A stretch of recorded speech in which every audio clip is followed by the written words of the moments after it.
Good morning seventh class. मैं प्रीति वाला from Harvard convent senior secondary school. आज हम आपकी हिंदी के रीडर की बुक का लेसन नंबर 6 जो कि एक कविता है, एक उद्देश्य को लेकर ये कविता लिखी गई है। इस कविता के जो राइटर हैं वो है नरेंद्र शर्मा। उन्होंने इस कविता के द्वारा कठोर परिश्रम और संघर्ष करने का संदेश दिया है।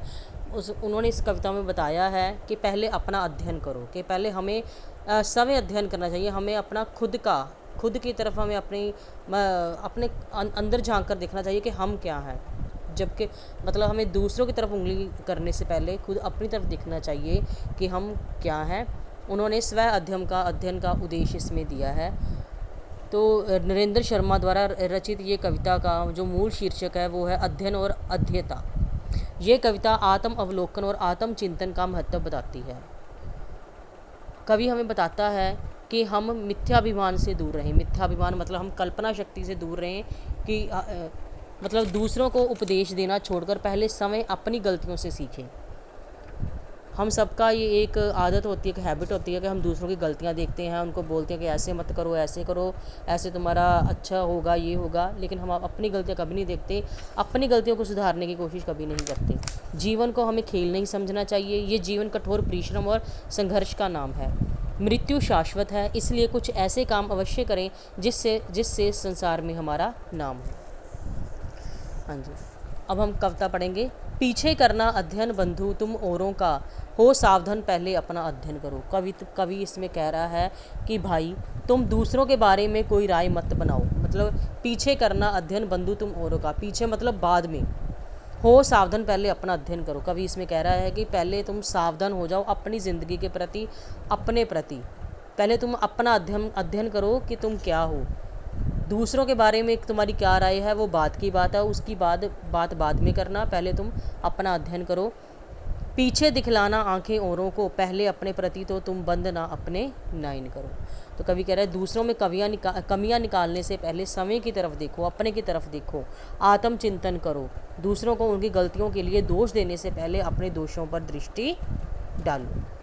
ठीक है, तो इसका मतलब है अपने प्रति तुम बंद ना अपने नयन करो। तो कवि कह रहा है कि ये ना हो कि तुम अपने प्रति अपने नयन, अपनी आंखें बंद कर लो कि आप क्या हो, और दूसरों के बारे में देखते रहो कि वो क्या है, ये क्या है। पहले आप अपने प्रति देखो कि आप में कितनी गलतियां हैं, उनको सुधारो। अभिमान तुम्हारा व्यर्थ कि तुम साधक विनम्र, तुम निर्भिमान होने का मत अभिमान करो।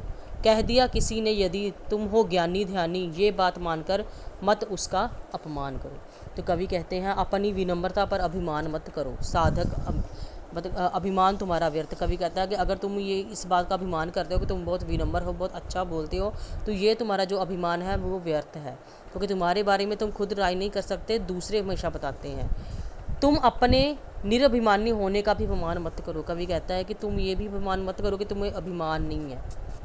यदि कोई तुम्हें ज्ञानी ध्यानी समझकर तुम्हारा सम्मान करता है तो उसे तुच्छ मानकर अपना अपमान मत करो। तो कवि कह रहा है कि अगर तुम्हें कोई कह देता है कि तुम बड़े पढ़े लिखे हो, तुम्हें बहुत ज्ञान है या तुम्हें बहुत ध्यान है, तो ये बात मानकर इस अभिमान मत कर लेना।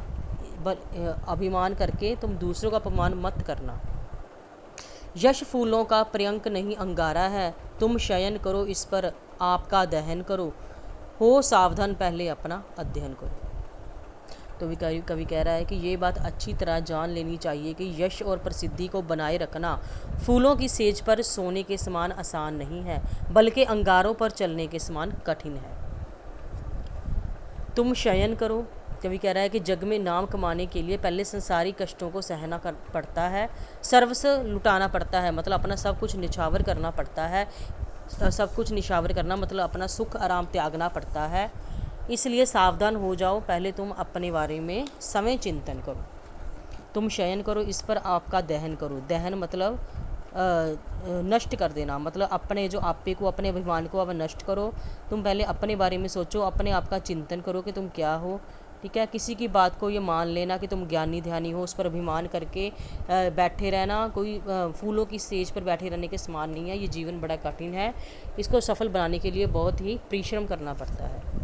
उपदेश सुभाषित शब्दों के घड़िया जड़िया, जाने क्या क्या तुम समझ बैठते अपने को। कवि कह रहा है कि दूसरों को उपदेश देकर, सुंदर शब्दों के जाल में उलझाकर, ना जाने तुम समय को मतलब अपने आप को क्या समझते हो। ठीक है। मत समझो जग को मूर्ख, बनो मत मूर्ख राज, समझो ना सिद्धि तुम अपना आह पनपने को, तुम बात उड़ाओ नहीं चुराओ नहीं आँख। तो कवि कह रहा है कि दूसरों को मूर्ख समझकर समय को मूर्ख सिद्ध मत करो। दूसरों के आगे अपने सब को पोषित करना कोई उपलब्धि नहीं है। सब को मतलब अपने आप को पोषित करना कोई उपलब्धि नहीं है।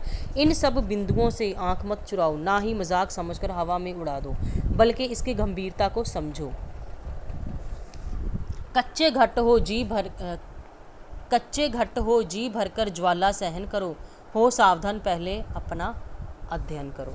तो कवि कह रहा है कि तुम अभी कच्चे घड़े के समान हो। जिस प्रकार कच्चे घड़े को पकाने के लिए ज्वाला में तपना पड़ता है, उसी प्रकार तुम्हें भी संघर्ष की ज्वाला में तपना होगा। इसलिए हे मनुष्य, तुम सावधान होकर पहले अपना अध्ययन करो। मत समझो जीवन खेल खिलौना है जगती, बस एक खिलाड़ी हो तुम ही जीने वाले। मत समझो जीवन भोग और भोग्या धरती, इस प्याऊ पर हो एक तुम ही पीने वाले। तो कवि कह रहा है कि हे मनुष्य, तुम समझ रहे हो लेकिन जीवन एक खेल नहीं है, और ना ही ये संसार एक खिलौना है। तुम यहाँ अकेले खिलाड़ी नहीं हो, और ना ही इस संसार में रहने वाले अकेले मनुष्य हो। ये जीवन कोई भोग नहीं है, और ना ही ये धरती कोई भोगने वाली वस्तु है। इसलिए जीवन में परहित के लिए कार्य करो। परहित मतलब दूसरों के हित के लिए, दूसरों के कल्याण के लिए कार्य करो, क्योंकि जीवन क्षण भंगुर है, मतलब पल में नष्ट होने वाला है। इस प्याऊ पर हो एक तुम ही पीने वाले, यों खिला पिलाकर काल कन्या क्या कहती है, हे क्रूर काल इस नरम कोर का चयन करो, हो सावधान पहले अपना अध्ययन करो। तो कवि कह रहा है कि मृत्यु कभी भी आ सकती है। काल रूपी कन्या कोमल निवाले के समान कभी भी तुम्हें निगल जाएगी। इसलिए हे मनुष्य, सावधान हो जाओ, दूसरों के दोषों को ढूंढना छोड़कर पहले अपने समय का अध्ययन करो और अपने दोषों को दूर करो। तो कवि ने यहाँ हमें अपने आप को पहचानने की बात कही है कि पहले अपने आप को पहचानो, अपने अंदर की आत्मा को पहचानो कि आप क्या हो। दूसरों की गलती निकालने से पहले आप देखो कि आप कितने सही हो। Okay, have a good day.